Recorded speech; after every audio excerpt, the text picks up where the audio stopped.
انسان کو اس طرح بنایا ہے کہ یہ جب تک اللہ تک پہنچ نہیں جاتا اسے دنیا کی کوئی چیز سکھ چین سکون نہیں دے سکتی۔ بنانے والے نے بناتے ہوئے اس کے اندر ایک نظام خود ڈال دیا، کیونکہ میں اپنے آپ کو تو میں نے بنایا نہیں، میرا اللہ آپ سے پوچھتا ہے، مجھ سے بھی، ام خلقوا من غیر شیء، تم اتفاق سے پیدا ہوئے ہو، ایویں ہی جم پہ، کوئی تمہارا بنانے والا کوئی نہیں۔ یا دوسرا امکان، ام ہم الخالقون، کیا تم اپنی ذات کے خالق خود ہو؟ دونوں باتیں غلط ہیں۔ ایک ہی بات حق ہے، واللہ خلقکم، تمہیں اللہ تعالیٰ نے بنایا ہے۔ اس نے بناتے ہوئے اسے ایک انجینئر موٹر بناتا ہے تو اس میں ڈیزل انجن رکھ دیتا ہے، اس میں پیٹرول ڈالو تو ختم، اور پیٹرول انجن رکھ دیتا ہے، اس میں ڈیزل ڈال دو تو ختم۔ جس اللہ نے بنایا مجھے آپ کو، کافر یا مسلم، افریقہ کے جنگلوں میں بسنے والے وہ لوگ جنہوں نے آج تک دنیا کی تہذیب کو کبھی باہر نکل کے نہیں دیکھا، اس کی فطرت بھی اللہ تعالیٰ نے وہی بنائی ہے، فطرت اللہ التی فطر الناس علیہا لا تبدیل لخلق اللہ۔ اللہ نے ساری دنیا کے مردوں عورتوں کو، چاہے وہ سٹیج پہ ناچنے والی ہو یا مصلی پہ بیٹھ کے سجدے کرنے والی ہو، چاہے وہ سٹیج پہ گٹار بجانے والا ہو یا ممبر رسول پہ بیٹھ کے اللہ کی بات سنانے والا ہو، سب کی فطرت ایک بنائی ہے، وما خلقت الجن والانس الا لیعبدون۔ اللہ نے انسان کے اندر اپنی طلب ایسے بھر دی ہے جیسے ہمارے اندر روٹی اور پانی کی طلب ہے۔ نیک و بد ہو، اس کے اندر اپنے آپ ایک نظام حرکت میں آتا ہے اور وہ روٹی کی طلب کرتا ہے۔ اچھا یا برا ہو، اس کے اندر اپنے آپ ایک نظام حرکت کرتا ہے اور وہ پانی کی طلب کرتا ہے۔ بیٹھ جاؤ بھائی، یہ ڈنڈے والے بیٹھ جاؤ، آپ سارے بیٹھ جاؤ، بیٹھ جاؤ، آپ بھی سنو، ادھر والے بھی بیٹھ جاؤ۔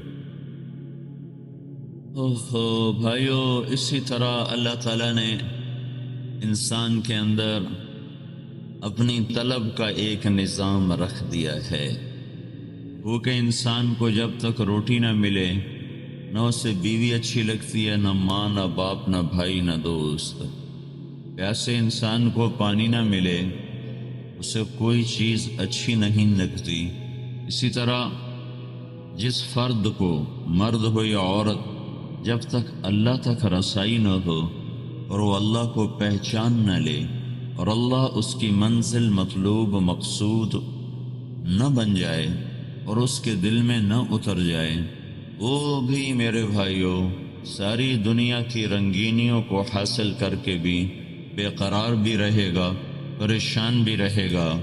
اس کی مثال ایسے ہے کہ درد، اس کے زخم اس کے سیدھے گھٹنے پر ہے، دائیں طرف ہے، یہاں زخم ہے اور وہ دوا لگا رہا ہے الٹی طرف کے گھٹنے پر۔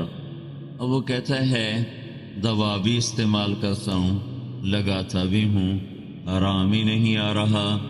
تو آرام اس لیے نہیں آ رہا، جہاں درد ہے، وہاں جہاں زخم ہے، وہاں وہ دوا نہیں لگا رہا، اور جہاں درد زخم نہیں ہے وہاں وہ دوا لگا رہا ہے۔ انسان کی بے قراریوں کی اصل روح ہے، جسم نہیں۔ جو بے قراریاں پیدا ہوتی ہیں وہ روح میں پیدا ہوتی ہیں، جسم میں نہیں۔ جسم پر وہ ظاہر ہوتی ہیں، اور روح میں جو بے قراری پیدا ہوتی ہے وہ اللہ کو جب ڈھونڈتے ڈھونڈتے اسے اللہ نہیں ملتا اور وہ اللہ کو نہیں پا لیتا، تو پھر وہ بے قراری کی شکل اس کے سارے وجود میں پھیلتی ہے، پھر وہ ظاہر ہوتی ہے۔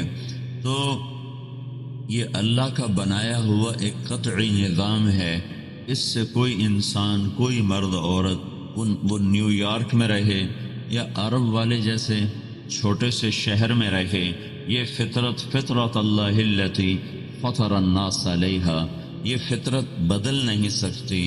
ہر انسان جب وہ پیدا ہوتا ہے تو اللہ تعالیٰ اس کے اندر یہ جذبہ، یہ کمپیوٹر کی ایک چپ، یہ سم اس کے اندر ڈال دیتا ہے، جس میں اللہ کو پانے کی طلب کا ایک نظام رکھا ہوا ہوتا ہے۔ چونکہ یہ اپنی عقل سے وہاں تک جا نہیں سکتا، تو پھر اللہ نے کرم فرما کر بیچ میں اپنے رسول اور نبی موقع بہ موقع بھیج کر یہ بات ان کو بتائی، سمجھائی کہ اللہ کون ہے اور اللہ کو کیسے پانا ہے۔ اللہ تعالیٰ کا مل جانا مجھے یا آپ کو، یہ میری زندگی کی انتہا ہے۔ اگر میں اللہ کے علاوہ کسی بھی چیز کو مطلوب بنا کر کوشش کروں گا، کچھ اپنے من کو خوش کرنے کے لیے مختلف شکلیں اختیار کرتے ہیں، کچھ اپنی عزت کو حاصل کرنے کے لیے مختلف شکلیں اختیار کرتے ہیں، کچھ دنیا کے مٹ جانے والے سودے کو پانے کے لیے مختلف طرح کی کوششیں اور محنتیں کرتے ہیں، کچھ اپنے آپ کو نمایاں دکھانے اور نظر آنے کے لیے مختلف قسم کے ہتھ کنڈے استعمال کرتے ہیں۔ لیکن میرے بھائیوں، یہ سب چیزیں ملیں یا نہ ملیں، دونوں حال میں اس انسان کے اندر کی بے قراریوں کا نہ کوئی علاج ہے نہ کوئی حل ہے۔ اگر یہ پا بھی لیتا ہے تو ایک دن موت اس کو اٹھا کے لے جاتی ہے، پھر یاد بھی نہیں رہتا کسی کو کوئی آیا تھا، کوئی دنیا میں تھا، وہ اس طرح گم ہو جاتا ہے کہ خود اس کی اولاد کو بھی یاد نہیں رہتا کہ ہمارے باپ کی قبر کہاں ہے اور ہمارے باپ نے ہمارے لیے کیا کیا تھا۔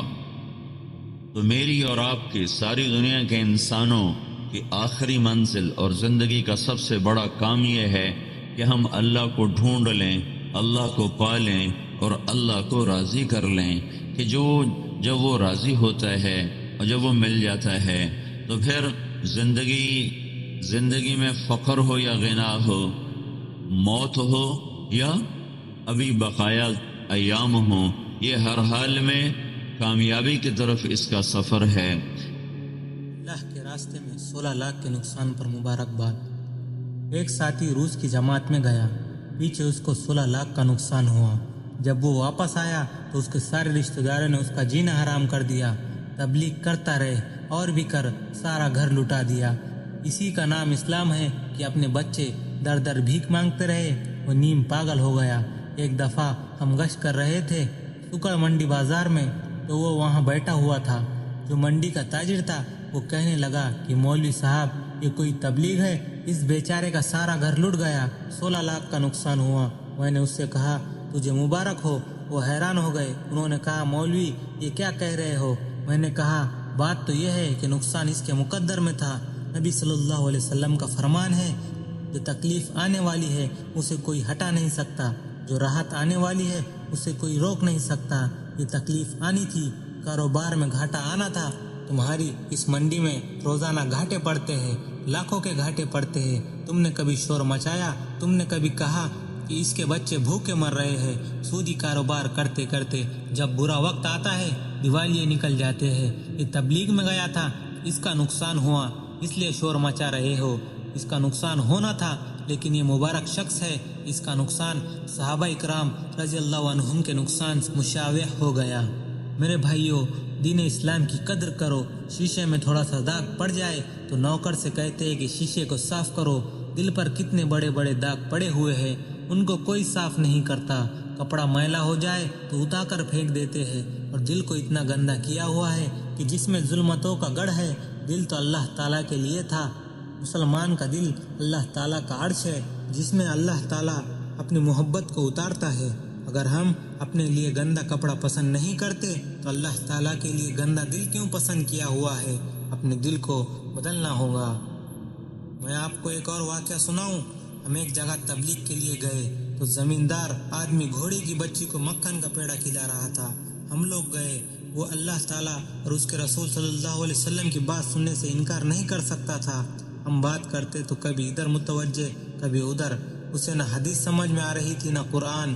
میرے ایک سینئر ساتھی تھے، 24 سال سے تبلیغ کا تجربہ رکھتے تھے۔ تب انہوں نے اپنی بات شروع کی، کہنے لگے، چودھری مہر فاضل، تیرے گھوڑے کے بچے کے پاؤں چھوٹے ہیں۔ وہ ایک دم متوجہ ہوا اور سیدھا ہوا، اس سانچے میں بات کرو، مخاطب لے لو۔ پھر اس نے کہا، اس گھوڑے کی گردن بھی چھوٹی ہے۔ اب وہ اس قدر متوجہ تھا کہ کیا کہنے۔ وہ اس کے گھوڑے کے عیب بتاتے بتاتے، ان کا علاج بتاتے بتاتے آہستہ آہستہ اس کو اصل بات کی طرف لے کر آیا۔ جس طرح گاڑی آہستہ آہستہ کانٹا بدلتی ہے، پھر اس کو قبر اور حشر کی باتیں بتائی، یہاں تک کہ وہی مہر فاضل اسی بات کو سمجھ کر تیار ہوا اور نقد ہمارے ساتھ تبلیغ میں نکل کھڑا ہوا۔ تو میرے بھائیوں، یہ طریقے سیکھے، خالی تقریریں کہنے سے کیا ہوگا؟ اللہ تعالیٰ کا ارشاد ہے، تم بھلائی کی طرف بلاتے ہو، برائیوں سے روکتے ہو، اللہ کے عشق محبت میں ہی سب کچھ کرتے ہو۔ تمہارا مقصد صرف اللہ ہوتا ہے، اللہ تعالیٰ پر ایمان لاتے ہو۔ کیا مطلب؟ یہ ساری بھاگ دوڑ اللہ ہی کے ارد گرد گھومتی ہے اور تمہارا کوئی مقصد و مطلوب نہیں ہوتا، نہ آہ نہ واہ۔ مولانا عطا اللہ شاہ بخاری فرماتے ہیں، بیاں کرتا ہوں تو کہتے ہو آہ شاہ جی، جیل میں جاتا ہوں تو کہتے ہو آہ شاہ جی، ووٹ مانگتا ہوں تو کہتے ہو نہ شاہ جی، اسی آہ واہ میں ہو گئے تباہ شاہ جی۔ اب آپ کیا کرتے ہیں؟ آپ ایک تقریر یاد کرتے ہیں۔ مصنفوں کو اللہ تعالیٰ ہدایت دے، جنہوں نے خطبات جمعہ لکھ دیے، خطبات جمعہ، اور پتہ نہیں اس عنوان پر کتنی کتابیں ہیں۔ اب جمعہ کو اس نے تقریر کرنی ہے، خطیب نے یہ دیکھتا ہے آج جمعہ کو کون سی تقریر لکھی ہوئی ہے، وہ تقریر پڑھتا ہے، اس میں کوئی اشعار ہے، کوئی قافیہ ہے، کوئی ردیف ہے اور کوئی الٹی سیدھی فحاشات بلاغت ہے۔ تک بندی تو فحاشت کے ساتھ تعبیر کیا ہوا ہے۔ پھر آ کر وہ ممبر پر نوجوان بیٹھتا ہے اور تقریر شروع کر دیتا ہے۔ اسے نہیں پتا کہ مجمع کو روٹی کی ضرورت ہے یا پانی کی۔ وہ اپنے ذہن میں خود سوچتا ہے، میں نے آج یہ خطبہ دینا ہے، میں نے جمعہ کو یہ تقریر کرنی ہے، مجمع کی ضرورت ہے یا نہیں۔ گزر گئی، اوپر سے گزر گئی، لوگوں کے ماحول کو نہیں سمجھا، ان کے مزاج کو نہیں سمجھا، ان کی فطرت کو نہیں سمجھا، بات شروع کر دی۔ میرے دوستوں اور بھائیوں، جب مستحب مٹ رہا ہو تو تبلیغ کا کام مستحب ہوتا ہے، اگر فرائض مٹ رہے ہو تو تبلیغ فرض ہوتی ہے۔ بازار میں کتنے لوگ آتے ہیں اور کتنے نمازی ہوتے ہیں۔ ہونا تو یہ چاہیے، ادھر اللہ اکبر کی آواز آئے اور ادھر دکانیں بند ہونا شروع ہو جائے۔ کیوں بھائی کی بڑے نے بلایا، جس نے دکان دی ہے اسی نے بلایا ہے، جس نے رزق دیا ہے اس نے کہا آ جاؤ، شکر ادا کرو میرے شکر کے لیے مسجدوں میں آ جاؤ۔ یہ مسلمان کے بازار ہے، اس میں اذان کے ساتھ ہی یہ آواز آتی ہے کہ چلو اللہ کی طرف، چلو اللہ کی طرف۔ سارے کاروبار، زندگی معطل ہو جائیں کہ اللہ اکبر کی پکار آ گئی۔ کتنے ہمارے بھائی ایسے ہیں جن کو ہفتے میں ایک سجدہ نصیب نہیں، کتنے ہمارے بھائی ایسے ہیں جن کو ہفتے میں ایک سجدہ نصیب نہیں سوائے جمعہ کے، اور کتنے ایسے ہیں جس کو جمعہ بھی نصیب نہیں سوائے عید کے۔ کتنے ایسے ہوں گے جن کو عید بھی نصیب نہیں۔